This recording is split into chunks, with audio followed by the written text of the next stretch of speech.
한중재단을 섬기면서 어떻게 제가 북한을 위한 이 통일을 위한 기도의 자리에 오게 되었을까라는 생각을 해보게 되었습니다.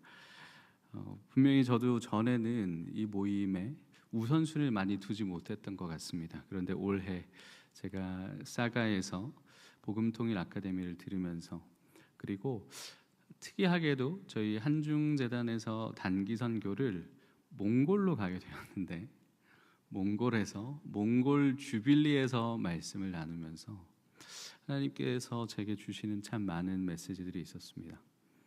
저는 중국 선교사 자녀 출신으로 제 사역은 하나님께서 불러주신 대로 중국과 관련된 사역만 잘 하면 되겠거니 라는 생각이 분명히 있었습니다. 그런데 하나님께서는 늘 조금씩은 다른 길로 나를 이끌어 가시는구나 라는 것들을 보게 되었는데요, 오늘 이 자리도 그런 자리가 아닌가 합니다. 제가 익숙한 것, 제가 말할 줄 아는 언어, 제가 생각하고 예상했던 것과 다른 방향으로 하나님께서 하나님의 뜻과 사역을 이끌어 가시게 되는 것을 느끼면서 오늘 이 자리를 준비했는데, 오늘의 말씀 또한 그런 말씀이 되었으면 좋겠습니다. 하나님께서 우리가 평소 늘 생각하고 내가 익숙하다라고 생각했던 곳에서 벗어나서 어떤 사역을 하기를 바라시는지 우리가 같이 오늘 살펴보기를 소망합니다. 최근에 여러분들께서 여러 이슈가 많았지만 아마 가장 최근에 또 한 가지 이슈로서 보셨던 것이 한강 작가의 노벨상 수상이셨을 겁니다. 한국 사람이 드디어 노벨 문학상을 수상을 했구나. 어릴 때부터 노벨상 저희가 참 많이 들어왔죠. 저희가 기억하는 첫 번째 한국인 노벨상은 아마 전 대통령 김대중 대통령의 노벨 평화상 수상이었을 것입니다. 그리고 어느덧 이렇게 한국은 두 번째 노벨상 수상자를 배출한 나라가 되었습니다. 그런데 여러분 그거 아십니까? 노벨상 위원회에서는 공식적으로 어느 나라가, 어느 국가가 노벨상을 수상했다고 공식적인 통계를 발표하지 않는다고 합니다. 이것은 올림픽위원회가 어느 나라의 메달을 공식적으로 집계하지 않는 것과 똑같습니다. 그러면 우리가 보는 그 메달 표는 무엇이냐? 우리가 언론에서 보는 한국이 노벨상 몇 개, 일본이 노벨상 몇 개, 이스라엘이, 유대인들은 노벨상 몇 개, 이것은 무엇이냐? 그것은 각 국가에서, 각 언론에서 임의로 그것을 취합하여서 나름의 계산법을 가지고 한 것이지 공식적으로는 그 국적을 발표하지 않는다고 합니다. 왜 그러냐 하면 그 사람의 국적을 고려하기에는 참 미묘한 것들이 많고, 무엇보다 노벨상을 제정했던 노벨이 이 상을 수여할 때에 국적을 고려하지 말라고 엄히 말하였기 때문입니다. 지금도 이 수상자의 글에서 국적 문제는 참 간단하지가 않습니다. 가령 저희가 잘 아는 노벨 평화상 수상자인 마더 테레사의 경우에는 복잡한 국제 관계 때문에 여전히 국적 논쟁이 있습니다. 그가 태어난 스코페라는 곳은 지금은 북마케도니아라는 나라입니다. 그런데 이 북마케도니아가 91년에 독립했습니다. 아주 늦게 독립을 했죠. 마더 테레사가 97년에 소천했는데, 그러니까 여기서 6년, 7년밖에 살지 않았던 것입니다. 오히려 마더 테레사가 태어났을 때 그 지역은 오스만 제국이라는 이슬람 국가의 영토였습니다. 거기에서 그 국적을 받고 태어났다가 이후에 그 지역에 세르비아 왕국, 불가리아 왕국, 유고슬라비아 왕국 등 다양한 왕국들이 몇 년간 통치하다가 그것이 계속 바뀌었습니다. 그런데 오스만 왕국도 그렇고요, 아까 언급드렸던 그 유럽의 왕국들 다 지금은 없는 왕국들입니다. 그리고 마더 테레사가 소천했을 때, 임종했을 때 이 마더 테레사의 민족은 또 알바니아라는 그 지역의 소수 민족이었기 때문에 알바니아에서 그 유해를 우리나라에 모시자라는 운동까지 있었다고 합니다. 지금도 여전히 이 위인은 자신이 오래 사역했던 인도에서는 우리 인도의 성인이다, 알바니아에서는 우리 알바니아 사람이다, 북마케도니아에서는 북마케도니아 사람이다라고 주장하고 있는 현실인 것입니다. 그런데 이런 문제들 때문에 노벨상 위원회에서는 그냥 이 수상자가 어디서 태어났는지만을 기록한다고 합니다. 그리고 혹여 사망한 경우에는 이 사람이 어디서 사망했다, 단순한 그 사실만을, 그 지역만을 기록한다는 거죠. 재미있는 것은 그래서 찾아보니까 우리 한국 출생의 노벨상 수상자가 두 사람이 아니라 세 사람이라는 것이었습니다. 1904년, 그러니까 아직 대한제국 시절에 동래에서, 부산에서 출생한 미국인 찰스 피더슨이라는 분이 노벨 화학상을 타시면서 한국 출생의 노벨상 수상자는 3명이나 된다는 재미있는 사실을 제가 확인하게 되었습니다. 이런 복잡한 출신의 문제, 국적의 문제가 생각보다 그리 멀지는 것이 아닙니다. 어쩌면 이 자리에도, 혹은 이 자리에 그런 부모님을 모셨던 분들도 계실지 모르겠습니다. 저에게는 할머니신데요, 어릴 때 제가 저희 집에 직접 모시고 소천하실 때까지 같이 지냈던 저희 할머니께서는 태어나셨을 때에 일본 식민지 치하에 태어나셨죠. 그래서 그분께는 일본어 단어들이 많이 익숙하셨습니다. 젓가락 가져와라가 아니라 와리바시 가져와라 라고 하시는 그런 세대들을 우리는 이전에 많이 경험했습니다. 그러나 지금은 이제는 우리의 국적이 또 바뀌었죠. 사실 우리의 정체성은, 민족적 정체성은 분명합니다. 그러나 우리가 생각하는 것 이상으로 우리가 소속된 국가는, 내가 소속되어 있다라고 생각되는 국가는, 내가 살아간다고 생각하는 국가는 생각보다 자주 바뀌게 됩니다. 제가 이번에 사가를 들으면서 특별히 사랑의 교회에서 후원하고 운영하는 반석학교, 우리 탈북민 학교에 가게 되었습니다. 그 이유는 처음에는 훈련생으로서 참관하는 차원이었죠. 어떻게 우리 탈북민 학생들이 생활하고 또 통일을 위하여 성장하고 있는가, 그것을 보기 위해서 갔습니다. 그런데 그곳에서 제가 놀랐다는 것은 이것이었습니다. 생각보다 많은 학생들이 한국어를 전혀 하지 못하고 오히려 중국어에 익숙하구나. 왜냐하면 이들은 탈북민의 신분으로 한국에 왔지만 그들의 출생지는 중국이었기 때문입니다. 탈북민인 부모님, 특히 어머니에게서 나서 중국에서 성장해서 어머니가 한국으로 오시게 됨에 따라 자신도 따라 들어왔던 이들, 언어도 다르고 문화도 다르기 때문에 우리가 일반적으로 생각하는 탈북인의 이미지와는 분명 다른 모습들을 볼 수 있었습니다. 그리고 직접 탈북해서 그 자리에 계신 분들과 이렇게 중국에서 출생해서 이 자리에 오게 되신 분들 사이에도 분명히 언어적인 생각의 차이가 있구나라는 것도 확인하게 되었습니다. 같은 탈북의 문제를 놓고 볼 때에, 통일의 문제를 놓고 볼 때에도 우리는 그것이 한 카테고리라고 생각을 하지만 사실은 참 다른 상황과 견해가 있을 수 있다라는 것을 알게 되었습니다. 이러한 상황들이 사실 오늘 우리가 읽은 성경 본문에 등장하는 상황입니다. 예수님께 사람들이 찾아와서 묻습니다. 우리가 가이사에게 세금을 내는 것이 합당합니까? 그리고 이것을 찾아와서 물은 사람들은 헤롯 땅과 바리새파 사람들이었습니다. 헤롯 땅 사람들은 당시 유대 지역을, 그리고 갈릴리를 통치하던 헤롯 가문을 지지하던 사람들이었는데, 헤롯 가문도 참 복잡 미묘한 출신의 사람들입니다. 그들은 이두메인이라고 하는 에돔 족속이었습니다. 그런데 그 에돔 족속을 유대인들이 정복했고 그들에게 유대교로 개종하라고 강요한 뒤에 이들이 마지못해 유대교로 개종해서 그들과 함께 지내게 되었는데, 그러다가 그들이 권세를 잡고 오히려 그 지역에 왕이 된 것이죠. 그리고 그 배경에는 그를 왕으로 인정해준, 헤롯을 왕으로 인정해준 로마 제국이 버티고 있었습니다.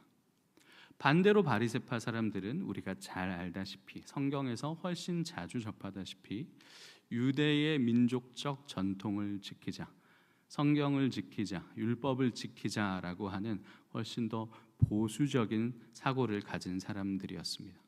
그런데 참 다른 사람들이었죠. 유대교 전통을 따라서 지키는 사람들은 결코 이방인들의 통치, 로마인들의 통치 혹은 유대교로 개종하였다 할지라도 여전히 그들과 협력하고 있는 헤롯의 통치를 인정하지 않는 것이 당연해 보입니다.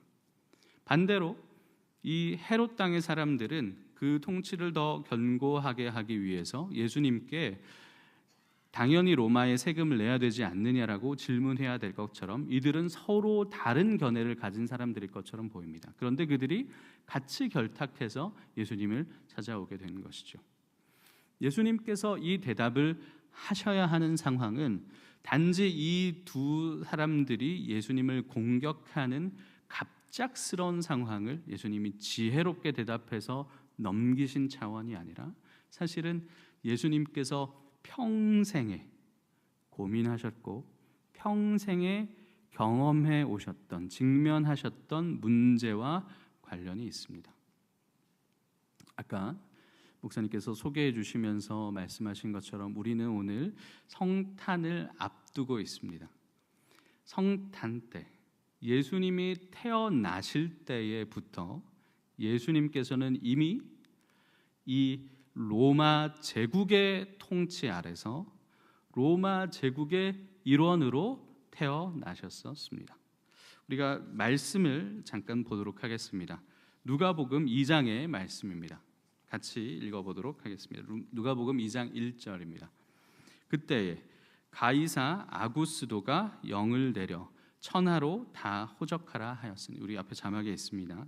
함께 다시 읽어볼까요? 그때에 가이사 아구스도가 영을 내려 천하로 다 호적하라 하였으니, 예수님께서 베들레헴에 가신 이유는 바로 가이사 아구스도가 호적해라, 그래서 고향에 가서 호적해라라고 해서 베들레헴을 본적지로 삼은 요셉과 마리아가 그곳으로 떠났기 때문에 예수님은 그곳에서 예언대로 출생하셨습니다.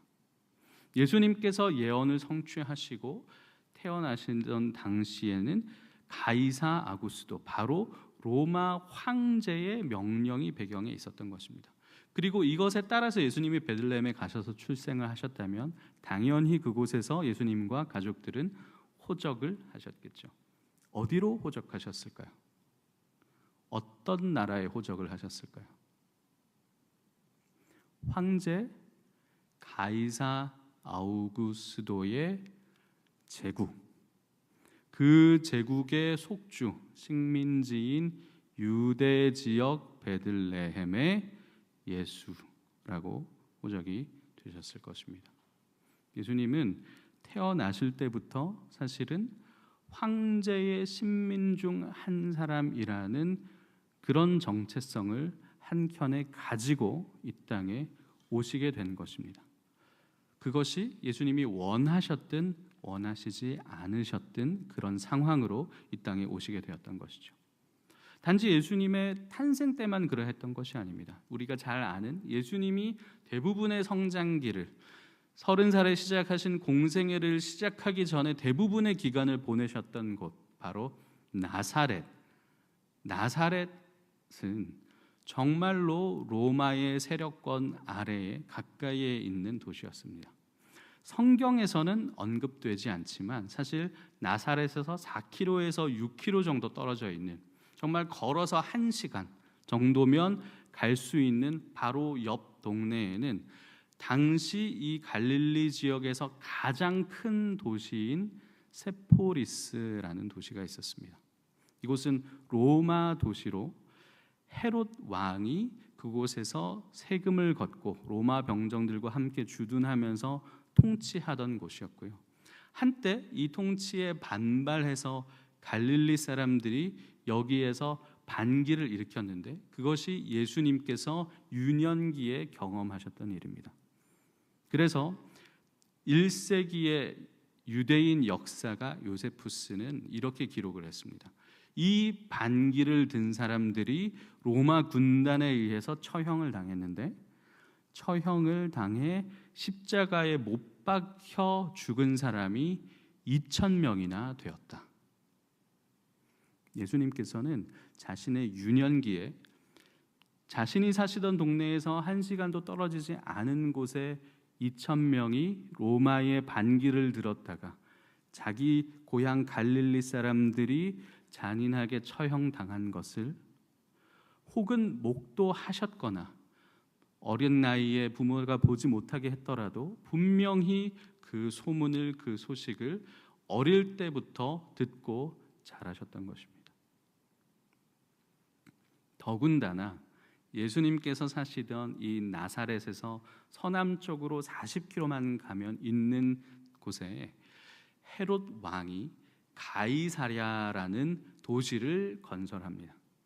가이사랴라는 도시는 말 그대로 카이사르의 도시, 카이사르라고 이름을 지은 도시가 이 이스라엘 땅 정말 중요한 항구에 정말 큰 신도시로 막대한 재정을 들여서 지어지게 되는 것이죠. 그래서 그곳은 나중에 총독부가 여기에 들어서게 되기도 하고요. 나중에는 바울이 이 총독부에서 재판을 받고 배를 타고 로마로 가는 출발지가 되기도 하는 곳이 되었습니다. 생각해 보십시오. 하나님의 나라 이스라엘 땅, 유대인들의 땅이라고 생각했던 그 곳에 자신들을 지지하여서 성전도 저렇게 화려하게 지어주었고 사두개인들과 바리새인들, 유대인들이 활동할 근거지를 마련해 주었던 헤롯이 또 반대로는 황제를 위하여 더 큰 재정을 들여 저 큰 도시를 짓고 이 땅 이스라엘에 감히 이방 황제의 이름을 딴 도시를 떡하니 만들어둔 그 상황, 그 속에 예수님은 성장하셨던 것입니다. 가이사랴가 한 곳만도 아니었습니다. 이 나사렛에서 또 북쪽으로 올라가면, 갈릴리 북쪽으로 올라가면 20km 정도 올라간 지점에 가이사랴 빌립보라는 또 다른 가이사랴가 세워졌습니다. 이 헤롯 가문의 일원들이 가이사에 대한 충성을 표하기 위해서 곳곳에 황제의 이름을 딴 도시를 이 갈릴리 각지에 건설을 한 것이죠. 그러니까 오늘 예수님께서 예루살렘에 오셔서 이 질문을 받으실 때에는 네가 가이사의 통치를 인정하는 갈릴리인인가? 아니면 과거에 가이사에게 반대하고 처형당했던 그 2,000명에게 동조하는 그 갈릴리인인가 하는 질문이 여기에 담겨 있는 것입니다. 이와 유사한 경험들을 사실 우리 민족은 많이 해왔습니다. 그래서 만약 이것을 직접적으로 우리 상황에만 대비해서 본다면 또 이 자리에서는 참 많은 갑론을박이 생길 것입니다. 당연히 심정적으로는 이 외세를 처단해야 되지 않겠느냐, 독립운동을 해야 되지 않겠느냐 이런 생각을 우리는 하게 될지도 모릅니다. 그러나 예수님은 무엇이라고 말씀하셨습니까? 예수님께서는 무엇이라고 말씀하셨습니까? 당시에 가이사를 추종하는 수많은 헤롯 가문의 사람들, 그리고 그 헤롯 가문과 어떻게든 협력하면서 생존하고 있는 대제사장들과 바리새인이 가득하던 시기를 성경은 이렇게 이야기하고 있습니다. 우리 같이 다음 성경 구절 한번 자막을 통해서 읽어보도록 하겠습니다. 다음 성경 구절 같이 읽어보겠습니다. 디베료 황제가 통치한 지 5해 곧 본디오 빌라도가 유대의 총독으로 헤롯이 갈릴리의 분봉왕으로 그 동생 빌립이 이두레와 드로게드 지방의 분봉왕으로 루사니아가 아빌레네의 분봉왕으로 안나스와 가야바가 대제사장으로 있을 때에 하나님의 말씀이 빈들에서 사가랴의 아들 요한에게 임한지라. 요한에게 하나님의 말씀이 임하고 이 요한이 예수님께 세례를 주는 공생애가 시작되는 이 상황에 이미 각 헤롯 가문의 분봉왕들이 그리고 그들과 협력하던 대제사장들이 진득히 포진해 있는 상황에서 예수님은 자신의 사역을 시작을 하셨습니다. 그리고 그곳에서 너는 어느 편이냐 물어보신 것이죠. 당신은 어느 쪽입니까? 이쪽입니까? 이쪽입니까? 를 가지고 와서 질문한 것입니다. 뭐라고 대답을 하셔야 했을까요? 그런데 우리는 이미 잘 압니다. 너무나 익숙한 그 말씀, 바로 가이사의 것은 가이사에게, 하나님의 것은 하나님께 드리라. 원래 예수님께 이 질문을 한 사람들은 아마도 예수님께서 갈릴리인이기 때문에 그 지역적인 특성 때문에 갈릴리 사람이니까 대부분 갈릴리 사람이 했던 것처럼 그것에 반기를 들 거야 라는 생각을 하고 질문을 했는지도 모릅니다. 왜냐하면 오늘 본문 두 번째 절에서는 그렇게 분명히 언급을 하고 있죠. 오늘 본문 두 번째 절에서는 예수님을 로마 총독에게 잡아가게 하려고, 로마인들이 그를 붙들게 하려고 이 질문을 했다라는 것을 명확하게 밝히고 있습니다. 로마 총독이 예수님을 잡아가려면 예수님이 가이사에게 세금을 바치지 맙시다라고 말하기를 그들이 기대했으리라고 우리가 추측을 해볼 수 있습니다. 그런데 예수님께서는 의뢰히 그 지역 사람들이 그렇게 할 것이다라고 하는 이 남부 지역의 또 다른 지역, 유대 지역 사람들의 그 생각을 뛰어넘으셔서 가이사의 것은 가이사에게 주어라 라고 말씀하십니다. 마치 이 부분은 가이사에게 세금을 내는 것을 합리화하시는 듯한 것처럼 들립니다. 그런데 이곳에는 여러분들이 아마도 전에 한번 들어보셨을 놀라운 반전이 있죠. 예수님께서 동전을 꺼내보라고 말씀을 하시면서 그 동전에 누구의 얼굴과 글이 새겨져 있느냐.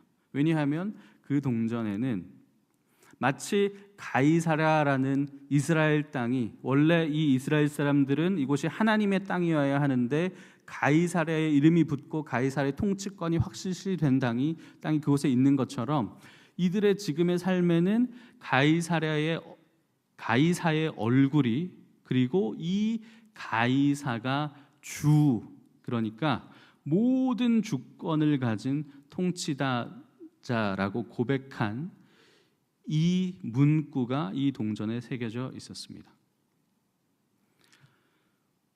보수적인 유대인이라면, 제대로 십계명을 지키는 유대인이라면 하나님 외에 그 어떤 형상도 만들지 말라.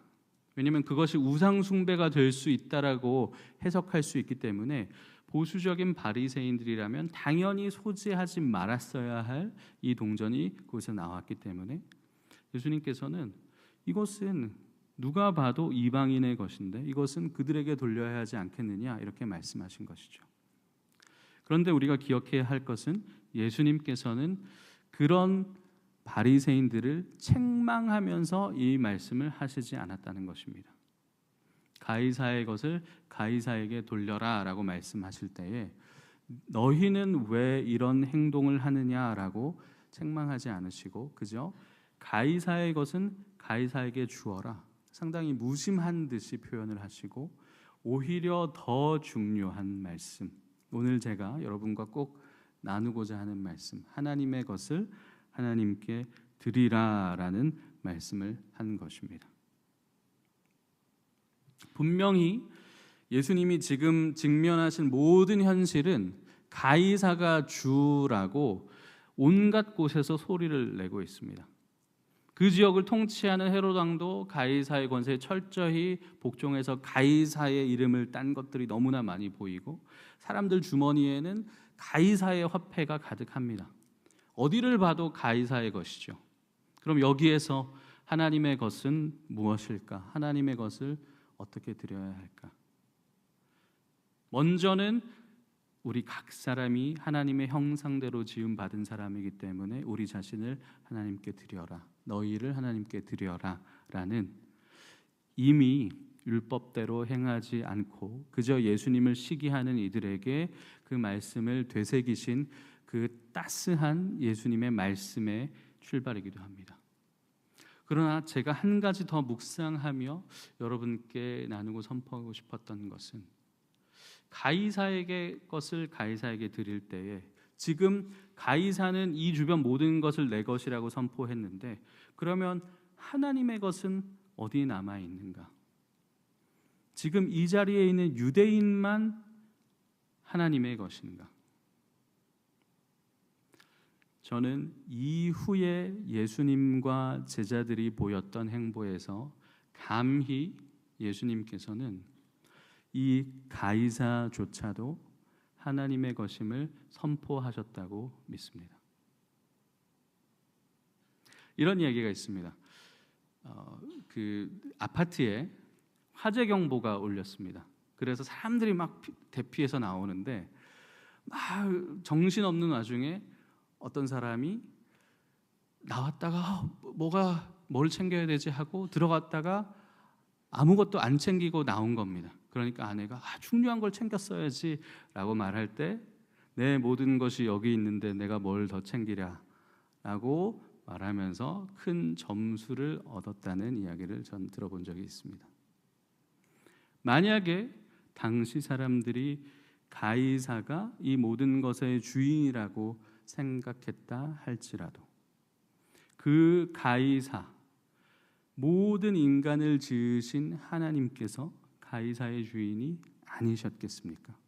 당시에 이것을 듣던 제자들은, 당시에 이것을 듣던 바리새인들은 차마 그 생각을 못했을진 모르겠습니다. 그러나 예수님께서는 분명 가이사의 땅에 살아가시면서 늘 생각하셨을 것입니다. 이것은 하나님의 것인데, 저 도시도 하나님의 도시인데, 이것이 그들의 민족적으로 여기가 우리 땅인데 라는 것이 아니라 하나님의 아들로서 이곳은 내 아버지의 것이어야 하는데, 그래서 헤롯이 증축하고 화려하게 만들었던 그 성전도 내 아버지의 집이고, 헤롯이 많이 투자해서 만들었던 가이사랴도 사실은 가이사랴의 것이 아니라 하나님의 것이라는 생각을 예수님은 분명히 하셨을 것입니다.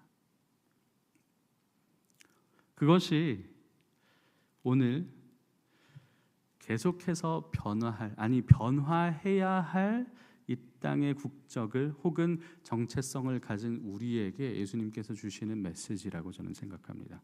왜냐하면 제가 아까 말씀을 드렸죠. 우리가 가까이 먼저 품으려고 하는 이 땅에, 이 나라를 찾아온 탈북민 중에서도 저희가 생각하기에 언어도 다르고 너무나 멀게 느껴지는 사람들이 있다라는 말씀을 드렸습니다. 그런데 그런 현상은 분명히 우리가 통일을 꿈꾸면서 정말로 통일 한국이 저 북녘 땅의 동포들을 더 많이 품을 것을 우리가 바라며 기도한다면, 그때에는 또 다른 지역의 다른 정체성을, 다른 사고방식을 가진 사람들을 이 나라에 포함하게 되리라는 것을 의미합니다. 그렇다면 지금 우리가 살고 생각하고 있는 이 땅 대한민국과 그때의 그 대한민국은 또 분명 바뀌어 있을 것입니다. 이 땅의 나라는, 우리가 지금 살아가고 있는 국적과 우리의 정체성은 분명히 바뀌게 됩니다. 마더 테레사만 그러했던 것이 아니라, 아까 말씀드렸던 그 탈북민 친구들만 그러했던 것이 아니라, 가까이는 저도 중국 선교를 다녀오면서 그런 상황들을 경험했습니다. 중국에서 소학교를 다니면서 저에게 가장 스트레스가 되는 것은, 학교에서 모든 계단 코너마다 선도부 역할을 하는 친구들이 서서 뭔가를 검사하는 것이었습니다. 그 검사가 무엇이었냐면, 저를 불러 세우고 말합니다. 너 홍린진 어디 갔니? 홍린진이라는 것이 무엇이냐면, 빨간색으로 넥타이처럼 매는 마후라를 의미하는데, 그것이 중국의 공산당 소년 선봉대원들이 매야 하는 빨간 띠였습니다. 그런데 문제는 중국의 모든 초등학생은 자동적으로 공산당 소년 선봉대에 가입을 합니다. 그래서 그 친구들에게 있어서 그것을 안 매는 것은 마치 교복을 안 입은 것처럼 이 자연스러운 것의 규칙을 어기는 것이었는데 저에게는 완전 다른 일이었죠. 왜냐하면 저는 중국인이 아니었기 때문에, 그리고 저는 그 당에 동의하지 않기 때문에, 그 소속이 아니기 때문에 그들에게 이렇게 말했습니다. 매번 모든 계단을 지나며 저를 잡는 사람에게 한국인이에요. 다른 소속을 말하며 다른 행동을 보여야만 했습니다. 그러한 경험들이 가까이에는 제게 있지만 우리도 장차 이런 경험들을 하게 될 것입니다. 예수님께서도 경험하셨던 이 경험을 예수님께서는 오늘 이 명령을 통하여서 우리에게 주고 계십니다. 우리가 있는 이 땅, 가이사의 땅처럼 보이고 그곳에서 익숙하게 살아가는 이 땅에서 너희는 하나님의 나라를 인정하고 다른 나라의 꿈을 꾸어라. 예수님은 가이사랴 빌립보에서 제자들에게서 신앙 고백을 들으셨습니다. 사람들이 나를 누구라 하느냐? 가이사의 땅 이곳에서 사역을 하시면서 사람들이 나를 누구라 하느냐? 그곳에서 그 유명한 주는 그리스도시요 살아계신 하나님의 아들이시니이다. 가이사만이 주라고 숭배되고 그의 신전조차 있는 그 가이사랴에서 제자들은 감히 반기를 드는 듯한 이야기를 하기 시작했습니다. 그곳에 가이사에게 정면 위배되는 말씀을 하기 시작했습니다. 그러나 그것은 가이사의 것을 가이사에게 주면서 하나님의 나라 것은 하나님께 돌리는 예수님의 사역의 시작이었음을 우리는 알게 되었습니다. 우리가 어떻게 가이사의 것을 가이사에게 주면서 하나님의 것을 하나님에게 돌릴 수 있을까요? 그것은 우리가 이 땅에서 누가 가이사인지를 먼저 생각해 보는 데서 시작한다고 봅니다. 당시의 가이사는 황제였습니다. 그리고 탈북민들이 피해서 나오는 그 땅에도 분명히 한 명의 독재자가 있죠. 그런데 그들이 탈출해서 오고자 했던 이곳 우리나라는, 우리가 살아가고 있는 곳은 대한민국입니다. 많은 백성들이 함께 통치하는 민주국가죠. 사실 북한의 국호에도 민주가 들어가 있습니다. 그리고 더 북쪽에 있는 나라들에도 민주라는 리퍼블릭이라는 국호가 사실 포함되어 있습니다. 이것은 더 이상 예전의 가이사처럼 한 명의 왕, 황제가 철권 통치하는 것은 시대에 뒤떨어졌다라는 역사 인식이 반영된 결과입니다. 그런데 이 가이사가 없어진 이 시대에 오늘날 우리는 그러면 가이사의 것을 가이사에게 어떻게 돌리고 있고 하나님의 것을 어떻게 하나님께 돌려야 할까요? 오늘은 말 그대로 백성이 주가 된 시대, 백성이 가이사가 된 시대. 각각의 사람이 내가 주요, 내가 주권자요, 내가 선택자요, 내가 모든 것을 가진 자라 하는 시대가 되었습니다.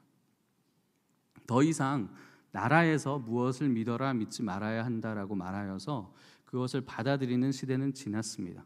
그리고 그런 생각들이 있기 때문에 저 어려운 북녘 땅에서도 탈출하시는 분들이 생기는 것이고, 세계 곳곳이 이제 자기 손에 든 이 매체를 가지고 각각 자기만의 생각을 하는 시대가 되었습니다. 바야흐로 만인 가이사의 시대가 되었죠.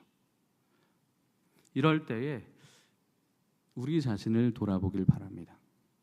혹시 우리도 그래서 이 땅에 이 만인 가이사의 시대에 살아가면서 나도 한 명의 가이사로 가이사의 것을 자신에게 돌리고 있지 않은지, 가이사의 이름이 붙기 위하여 그 이름이 나기 위하여 노력을 하고, 가이사의 이름이 그 소유에 달리기 위하여, 가이사의 얼굴이 동전에 나기 위하여 노력을 하는 이 시대에 나는 어떻게 살아가고 있는가? MZ세대들은 인터넷에서 더 영향력을 나타내려고 하고 유튜브 등 인플루언서의 활동을 하면서 자신의 얼굴을 곳곳에 알리려고 합니다. 그 정도가 되지 않더라도 SNS에 자신의 얼굴과 이름 석자를 알리면서 좋아요의 숭배를 받으려고 하는 시대에 있습니다. 그런 세대가 아니시라 하더라도 여전히 우리는 내 이름 석자가 등기된 집, 내가 안심하고 안식할 수 있는 그 내 터전, 나의 가이사랴를 만들기 위해 노력해 온 평생을 살았습니다. 제가 이 말씀을 드리는 것은 여러분이 가이사이시고 그렇게 악한 사람입니다라고 비판하는 것이 아닙니다. 왜냐하면 예수님도 그렇게 말씀하지 않으셨죠. 가이사의 것은 가이사에게 돌리라. 왜냐하면 예수님은 아셨습니다. 가이사가 하나님의 것이고 가이사가 통치하는 이 시대는 금방 끝날 것이라는 것을 아셨습니다. 우리가 이 땅에서 소속되어 있는 이 땅의 어떠한 정체성도, 내 이름이 박혀 있는 어떤 것들도 하나님의 영원한 나라에 비하면 정말 잠시 잠깐일 뿐입니다. 많은 탈북민들이 한국에 와서도 고민한다는 사실들을 많이 들었습니다. 생각과 같지 않아서 또 이렇게 되어야 하는데 역시 이 땅의 가이사들의 현실에 부딪히기 때문이죠. 그리고 그것은 제 생각에는 저희 평생에도 이 땅의 가이사들이 부딪히며 해결될 수 없는 문제입니다. 우리가 당면할 통일 한국에서, 우리가 당면할 이 영원한 삶에서 우리가 유일하게 걸어야 할 것, 꿈꾸어야 할 나라는 바로 하나님의 것을 하나님께 돌리는 나라입니다. 그러면 우리가 그것을 어떻게, 특히 모든 것을 가졌다라고 하는 가이사들을 하나님께 돌아가게 할까? 먼저는 나 자신이 하나님께 내 것을 드리는지를 첫 번째로 보아야 하겠죠. 그런데 두 번째로는 이제는 우리가 각각의 가이사들에게 나아가야 합니다. 예수님의 제자들은 각각의 가이사에게 나아가셨습니다. 우리가 말씀을 같이 보도록 하겠습니다. 가이사가 어떻게 우리를 기다리고 있는지, 또 가이사의 지배를 받고 있는 이 땅의 사람들은 하나님의 나라를 선포하고 있는 우리를 어떻게 대하려고 하는지 우리가 두 가지를 먼저 확인하고, 그리고 이 가이사들에게로 어떻게 나아갈지를 같이 보도록 하겠습니다. 사도행전 12장 18절에서 19절 말씀을 먼저 같이 보겠습니다. 같이 한번 자막을 보고 읽도록 하겠습니다. 사도행전 12장 18절에서 19절 말씀입니다. 네, 자막이 뜨지 않으면 제가 읽어드리도록 하겠습니다. 날이 새매 군인들은 베드로가 어떻게 되었는지 알지 못하여 적지 않게 소동하니 헤롯이 그를 찾아도 보지 못하매 파수꾼들을 신문하고 죽이라 명하니라. 헤롯이 유대를 떠나 가이사랴로 내려가서 머무니라. 우리는 나 자신이 가이사일 수 있음을 인정하고 가이사인 나의 것조차 다 하나님의 것임을 선포하며 이 자리에 나와왔습니다. 그리고 우리가 다시 이것을 다른 가이사들에게 당신도 하나님의 것이 되어야 된다라고 나아갈 때에 아직 하나님의 것을 인정하지 않는 이들은 마치 그 가이사의 수하와 같이, 헤롯과 같이 우리를 박해하러 나설 것입니다. 헤롯이 예수님의 제자들을 박해하러 나섰던 것과 같이 우리를 박해하는 공격들이 우리의 모든 전도의 과정에서, 우리의 모든 사역의 과정에서 우리를 당면하게 될 것입니다. 그것이 이 가이사가 가득한 땅을 살아가는 우리가 직면할 현실입니다. 그런데 이 말씀에서 우리가 보아야 할 것은 그 헤롯도, 그 가이사의 수하도 이 핍박을 마치면 자신이 안전하다고 생각되는, 자신이 확보했다고 생각되는 그 땅 가이사랴로 돌아간다는 점입니다. 이 세상에서 다른 왕이 있으면 안 된다. 그래서 그것을 철저히 짓밟고 내 것을 차지하려는 사람의 속마음에는 내가 안전한 곳을 확보해서 그곳에서 내가 평안을 누리겠다라는 생각이 있습니다. 그래서 마치 하나님의 나라가 이 가이사의 나라 위에 덮일 수 있는 것을, 공존할 수 있는 것을 몰라서, 그래서 그들은 하나님의 나라가 오는 것을 자꾸 거부할 것입니다. 그러나 그들도 자신이 쉬고 싶은 땅으로 돌아가려는 마음이 있다는 것을 우리는 꼭 기억해야 합니다. 우리를 향한 고발은 계속될 것입니다. 우리가 아무리 우리가 이 땅의 가이사와 싸우려고 하는 것이 아니다라고 말할지라도, 예수님께서 분명히 가이사의 것은 가이사에게, 하나님의 것은 하나님에게 드리라고 선포하였을지라도 바로 다음 장 23장에 가면 그들은 여전히 똑같은 죄목으로 예수님을 고발합니다. 누가복음 23장 2절을 보겠습니다. 고발하여 이르되 우리가 이 사람을 보매 우리 백성을 미혹하고 가이사에게 세금 바치는 것을 금하며 자칭 왕 그리스도라 하더이다 하니. 요한복음 19장 12절입니다. 이러함으로 빌라도가 예수를 놓으려고 힘썼으나 유대인들이 소리질러 이르되 이 사람을 놓으면 가이사의 충신이 아니니이다. 무릇 자기를 왕이라 하는 자는 가이사를 반역하는 것이니이다. 예수님은 가이사를 공격하려 하신 것이 아니라고 분명 바로 앞장에 말씀하셨음에도 불구하고 이들은 예수님이 하시는 말과 행동과는 전혀 상관없이 이 자가, 또 이를 따르는 자가 지금 우리가 믿고 따르는 이 세대를, 이 방법을 다 뒤집으려 한다고 우리를 모함하고 공격할 것입니다. 우리가 그들을, 가이사를 적대한다고 생각할 것입니다. 그런 상황에서 예수님은 어떻게 하셨습니까? 묵묵히 그 십자가의 길을 가셨습니다. 가이사가 자신의 것을 빼앗으려 왔다라고 생각했던 갈릴리인들을 처형했던 방법대로 십자가에 달리셨습니다. 예수님처럼 우리가 십자가에 달리기까지 수고하지 못한다면 적어도 그 제자들, 그 사도들이 했던 행동이라도 우리가 따라 했으면 좋겠습니다. 우리가 추상적으로 십자가에 달리는 것이 무엇인가라고 생각하기 전에 먼저 사도행전에 나온 예수님의 제자들이, 사도들이 어떻게 가이사의 땅으로 나아갔는지를 살펴보면 조금 더 우리가 있는 현실에서 가이사를 향해 나아가고 가이사를 하나님께 드리는 우리 실천을 할 수 있으리라 생각이 됩니다. 먼저 제자들은 가이사의 땅으로, 그 가이사랴로 나아갔습니다. 사도 빌립은 사도행전 8장 40절에서 이렇게 행동합니다. 빌립은 아소도에 나타나 여러 성을 지나다니며 복음을 전하고 가이사랴에 이르니라. 그리고 사도행전 21장 8절을 보면 이튿날 떠나 가이사랴에 이르러 7 집사 중 하나인 전도자 빌립의 집에 들어가서 머무르니라. 가이사랴에 가서 전도를 시작했던 빌립은 어느덧 이 가이사랴에 집이 있게 되었고 그 자리에서 전도의 사명을 계속 감당했습니다. 그래서 그 후발주자인 바울과 그 일행이 와서 전도할 수 있게 한 것이죠. 사실 바울도 앞서서 가이사랴를 통해서 전도의 길을 떠났었습니다. 사도행전 9장 30절을 보면 형제들이 알고 가이사랴로 데리고 내려가서 다소로 보내니라.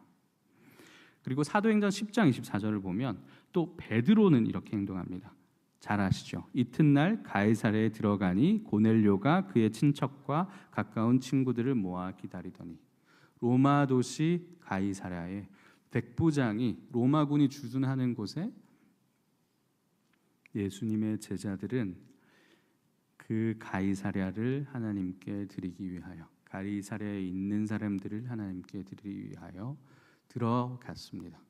그리고 그곳에 정착했습니다. 사도행전의 세 주요 인물 바울, 베드로, 빌립 모두 가이사랴로 직접 나아갔습니다.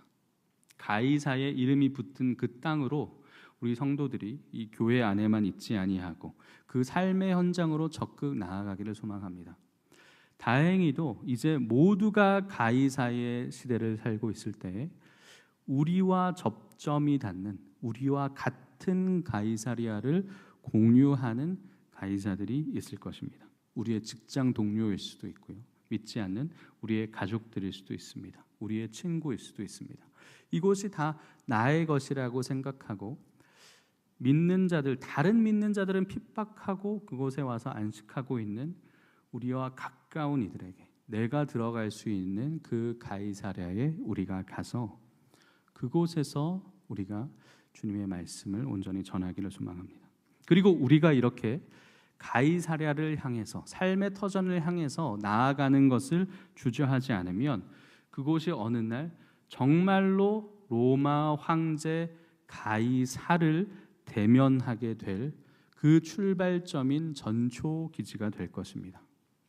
로마 황제를 향하여 나아갔던 대표적인 사도 바울, 그가 바로 이 가이사랴를 로마행의 전초 기지로 삼았습니다. 사도행전 25장 4절에 보면 이렇게 기록되어 있습니다. 베스도가 대답하여 바울이 가이사랴에 구류된 것과 자기도 멀지 않아 떠나갈 것을 말하고, 27장 24절에는 이렇게 기록되어 있습니다. 바울아, 두려워하지 말라. 내가 가이사 앞에 서야 하겠고 또 하나님께서 너와 함께 항해하는 자를 다 내게 주셨다 하였으니, 가이사가 통치하는 터전이기 때문에 이곳에 있는 것들은 가이사의 본거지인 로마로 수송되고 이송되는 선단들이 이곳에 있었습니다. 그곳에 가야 우리가 가이사를 대면할 기회가 생기는 것입니다. 가이사의 삶의 터전에서 이제는 가이사를 만나러 직접 출발하게 됩니다. 이것을 계속하던 이들, 가이사의 땅에 들어가기를 주저하지 않았던 일들이 결국에는 여러 가이사의 대가 지나고 정말로 가이사마저 이 복음 앞에 무릎 꿇고 그리스도를 주로 고백하는 일을 이루어내게 되었습니다. 제자는 가이사의 땅에서 다른 왕국을, 다른 나라를 꿈꾸며 가이사를 향하여 나아가는 자들입니다. 그 모습을 보면 주변 사람들이 어느 날 그 입으로 직접 다른 왕의 이름을 선포하게 될 것입니다. 사도행전 17장 4절에서 7절은 이렇게 기록합니다. 이것은 바울의 일행이 전도할 때였는데요, 그중 어떤 사람 곧 경건한 헬라인의 큰 무리와 적지 않은 귀부인도 권함을 받고 바울과 실라를 따르나, 그러나 유대인들은 시기하여 저자의 어떤 불량한 사람들을 데리고 때를 지어 성을 소동하게 하여 야손의 집에 침입하여 그들을 백성에게 끌어내려고 찾았으나 발견하지 못하매 야손과 몇 형제들을 끌고 읍장들 앞에 가서 소리질러 이르되, 천하를 어지럽게 하던 이 사람들이 여기도 이르매 야손이 그를 맞아들였도다. 같이 읽겠습니다. 이 사람들이 다 가이사의 명을 거역하여 말하되 다른 임금 곧 예수라 하는 이가 있다 하더이다 하니, 가이사의 명을 거절한 것은 세금을 내지 않은 것이 아니었습니다. 이 땅을 살아가면서 이 땅에 살아가는 다른 사람들과 같이 우리는 이 땅의 규칙대로, 이 땅의 터전대로 여전히 살아갈 것입니다. 그러나 우리가 이 땅에서 분명히 다른 방식을, 다른 나라를 꿈꾸고 있다는 것, 가이사와 같이 내가 주가 되어서 다른 주를 인정하지 않고 내 영역에서 그 사람을 반드시 몰아내야 하고 처단해야만 내게 돌아오는 것이 확실하다 말하는 이 가이사의 방식을 따르지 않는 이들, 가이사의 것은 가이사에게 내어주고 그러나 당신은 하나님께로 내가 데려가겠습니다 라고 말하는 이 제자들에 의하여서, 그 모습대로 사는 이들에 의하여서 이 이방인들도 다른 임금 곧 예수라는 이름을 자기 입으로 고백하게 될 것입니다. 물론 지금 읽은 이 말씀의 사람들은 아직 예수님을 믿지 않았습니다. 그러나 분명 이 고백은, 다른 주가 있다라는 고백은 이것이 시작이었을 것입니다. 우리가 이 땅에서 다른 나라를, 다른 형태의 나라를 꿈꾸며 살아갈 때에 어쩌면 그 형태의 나라도 짧게 지나갈 우리의 소속이 될 수 있습니다. 그러나 우리가 영원히 꿈꾸어야 할 그 나라를 이 땅에서 꿈꾸며 우리 주변에 있는 모든 가이사를, 이 땅에서 저 북녘의 저 철두철미한 가이사를 피해 와서 또 이 땅의 새로운 가이사로 성장하고 있는 모든 우리 북녘의 동포들을 정말로 당신이 하나님의 것입니다 선포하고 인정하게 만드는 우리 이 자리에 모든 제자들이 되기를 소망합니다. 우리의 삶에서 내가 가이사인 영역을 하나님께 드리고 하나님만이 나의 주이십니다 담대히 선포하기를 소망합니다. 기도하겠습니다. 사랑해 주님, 감사합니다. 주님께서 이 땅에 오셨을 때에 분명히 때로는 참으로 가소로울 정도로 12영도 되는 천사를 불러 일거에 쓸어버리셔도 될 정도로 이것이 다 자신의 것이라고 주장하는 그 모든 형상들 앞에, 그 모든 이름들 앞에 주님께서는 잠잠히 계시며 오직 그들이 하나님이 것이 되기만을 바라신 줄로 믿습니다. 우리가 이 땅의 수많은 현상들과 이 땅의 수많은 주장들을 눈앞에 두고 우리가 그것에 대하여 또 다른 가이사처럼 말하기 전에 먼저 주의 것을, 주의 나라를 온전히 선포하는 삶을 이 땅 가운데 살게 하여 주옵소서. 담대히 그곳으로, 그들이 있는 곳으로 찾아가서 함께하며 하나님의 나라를 선포하는 데 주저함이 조금도 없는 백성 되게 하여 주시옵소서. 감사드립니다. 예수님 이름으로 기도합니다.